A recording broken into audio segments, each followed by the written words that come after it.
कोणीय संवेग और जड़त्वाघूर्ण में संबंध क्या है? तो माना एक पिंड किसी अक्ष के परितः कोणीय वेग ओमेगा से घूर्णन गति कर रहा है, घूर्णी गति कर रहा है, मतलब घूम रहा है। पिंड कई कणों से मिलकर बना होता है, जिन कणों का द्रव्यमान कितना है? अब एक पिंड है, ये है पिंड, इसमें बहुत सारे कण हैं, हर एक कण का अलग अलग द्रव्यमान होगा। m1 m2 m3 है और टोटल द्रव्यमान हम कैपिटल M बोल देते हैं। अब अक्ष से दूरी, सबकी अक्ष से दूरी अलग अलग होगी। अक्ष ये है, यहाँ से r1 है तो यहाँ से r2 है, इन सबकी अलग अलग दूरी है। अब अगर ये स्पीड में घूम रहा है तो सबकी अलग अलग स्पीड भी होगी, कोई v1 से, कोई v2 से, कोई v3 से चल रहा है। अब m1 द्रव्यमान वाले कण के लिए रेखीय संवेग, रेखीय संवेग क्या होता है? p होता है रेखीय संवेग mv।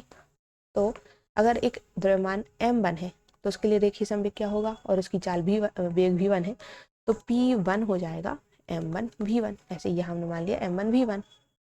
और जो v1 है मतलब जो वेग है, वेग को हम कैसे लिखेंगे? ओमेगा r, ये भी हमने रिलेशन देखा था। तो यहाँ r क्या है? r1 है और ओमेगा सबके लिए समान रहेगा, जैसे वहां पर अल्फा सबके लिए समान था।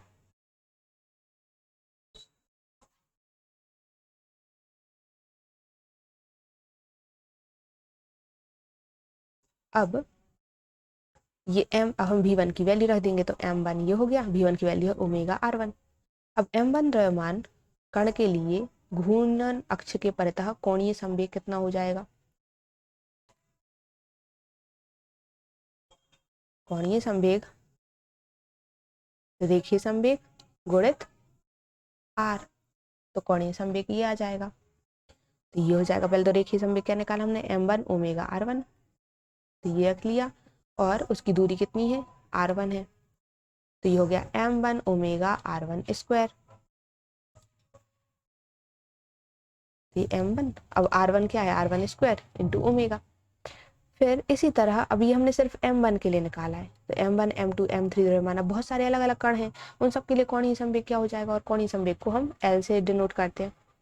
ठीक है, तो कोणीय इन सभी के लिए कोणीय संवेग क्या हो जाएगा? तो पहले के लिए ये, दूसरे के लिए ये, तीसरे के लिए ये, ऐसे ऐसे चलते जाएंगे। तब संपूर्ण पिंड का, पूरे पिंड का हमें कोणीय संवेग जोड़ देना है, यहाँ पर ओमेगा आएगा। तो जब हम सबका जोड़ेंगे तो हमारा कोणीय संवेग क्या हो जाएगा? तो L बराबर, और कोणीय संवेग को इंग्लिश में एंगुलर मोमेंटम कहते हैं, तो कोणीय संवेग हो जाएगा L बराबर, इसको जोड़ा ऐसे ऐसे जोड़ते गए। अब इस सब में कॉमन क्या है? कॉमन है ओमेगा, ओमेगा को हमने बाहर निकाल लिया, ये सब अंदर रहा। अब ये देखो फिर से देखा दिखाया लग रहा है, ये आई बराबर होता है, तो सबको पहले सबसे पहले समीशन लगा के लिख लिया mr स्क्वायर, और ये हो गया हमारा आई, क्योंकि समीशन mr स्क्वायर होता है आई। तो ये L बराबर आई ओमेगा, ये रिलेशन निकल आया।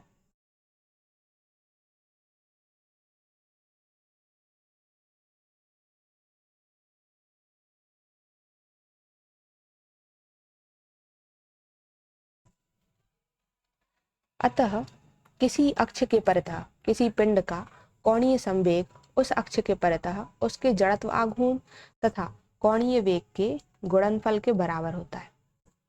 तो ये हो गया, जो कोणीय संवेग रहेगा वो उसका जड़त्व आघूर्ण मतलब आई, और उसके कोणीय वेग ओमेगा के गुणनफल के बराबर है।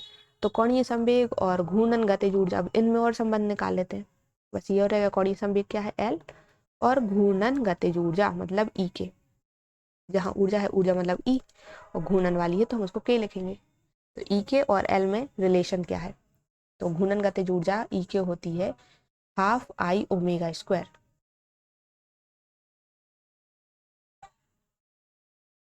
फिर हाफ को ऐसे ही लिखा, आई ओमेगा स्क्वायर को हमने अलग अलग कर लिया, आई ओमेगा इंटू ओमेगा, यहाँ ये डॉट लगा है, ऐसा लिख लिया। अब आई ओमेगा, अभी हमने देखा आई ओमेगा क्या होता है? आई ओमेगा बराबर L होता है, तो इसकी जगह हमने L रख दिया, तो हमारे पास कितना आ गया? Half L omega.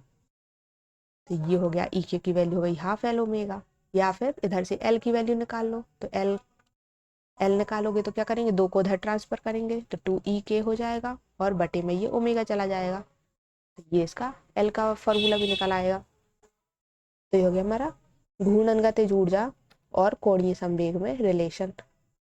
इस वाले चैप्टर से रिलेशन ज्यादा आते हैं, और वो जो लंबवत अक्ष प्रमेय और समांतर अक्ष प्रमेय उनमें से एक तो आते ही है। फिर इसके कुछ प्रश्न है कि पृथ्वी क्यों लगातार समान गति से घूम रही है?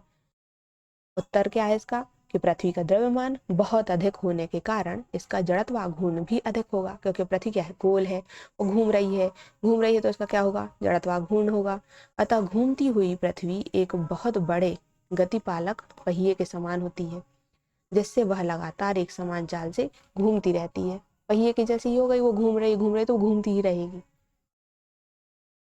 अब सेकंड क्या है कि यदि ध्रुवों पर बर्फ पिघल जाए, ये ध्रुव यहाँ है पृथ्वी के, ये उत्तरी ध्रुव दक्षिणी ध्रुव, यहाँ पर क्या है, बर्फ है। तो अगर बर्फ पिघल जाए तो दिन की लंबाई किस प्रकार प्रभावित होगी।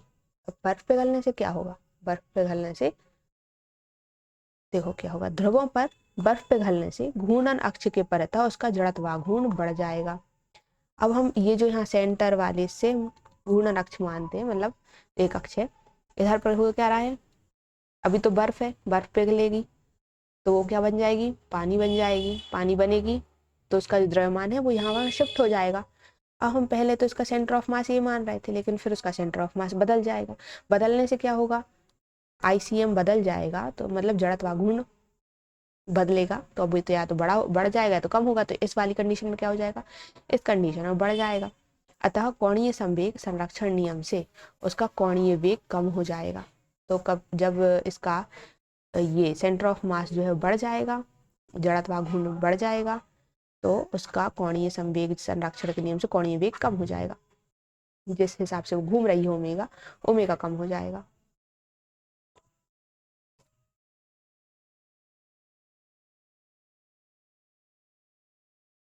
और ये आया कहाँ से, L बराबर I ओमेगा हमने पढ़ा है।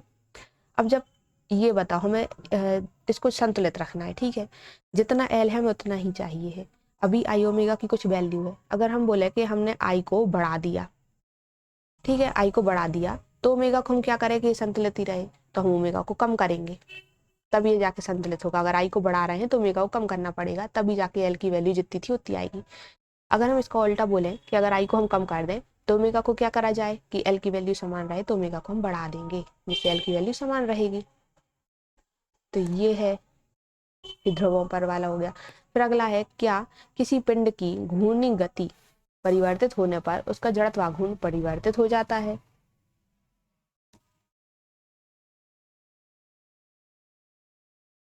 तो इसका आंसर है नहीं।